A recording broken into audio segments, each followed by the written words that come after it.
Selanjutnya ada kesimpulan praktikum kerja enzim pada nasi A dan nasi B. Yang pertama itu nasi A atau nasi yang dimakan langsung. Nasi A yang dimakan langsung mengalami proses pencernaan biasa, di mana enzim amilase yang terdapat dalam saliva atau air liur mulai memecah pati dalam nasi menjadi maltosa. Yang kedua itu ada nasi B atau nasi yang diberi jeruk nipis. Nasi B yang diberi jeruk nipis mengalami sedikit perubahan pada proses pencernaan.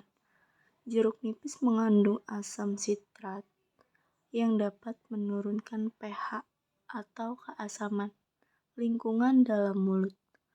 Penurunan pH ini dapat menghambat kerja enzim amilase yang optimal pada pH netral atau sedikit basah, sekitar pH 7. Akibatnya, pemecahan pati dalam nasi B menjadi maltosa mungkin berlangsung lebih lambat dibandingkan nasi A. Jadi, untuk kesimpulan praktikum kerja enzim, pemberian jeruk nipis pada nasi B dapat mempengaruhi kecepatan awal pencernaan karbohidrat oleh enzim amilase di mulut, namun tidak sepenuhnya menghentikan proses pencernaan yang akan berlangsung penuh di saluran pencernaan selanjutnya. Kesimpulan praktikum hasil fotosintesis pada tanaman air. Yang pertama, tanaman air yang terkena sinar matahari. Tanaman yang terkena sinar matahari menunjukkan adanya proses fotosintesis yang aktif. Hal ini dapat diamati dari adanya gelembung oksigen yang dilepaskan oleh tanaman ke dalam air, menunjukkan bahwa tanaman sedang mengubah karbon dioksida dan air menjadi glukosa dan oksigen menggunakan energi dari sinar matahari.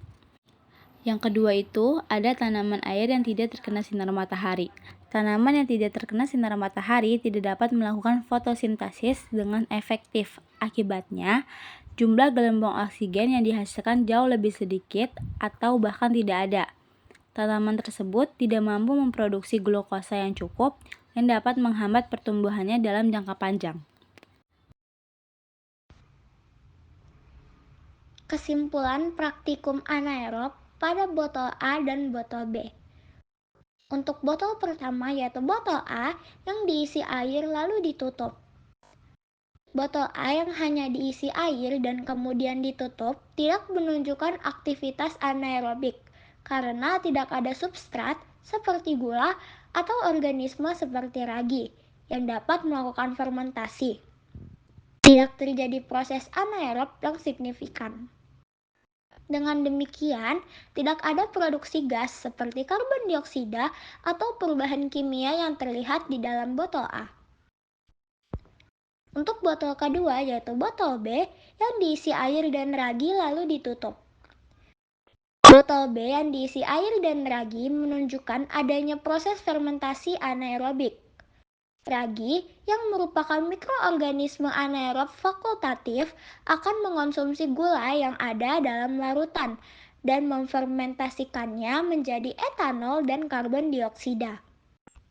Karbon dioksida ini kemudian terperangkap dalam botol yang tertutup dan biasanya dapat diamati dalam bentuk gelembung atau peningkatan tekanan dalam botol.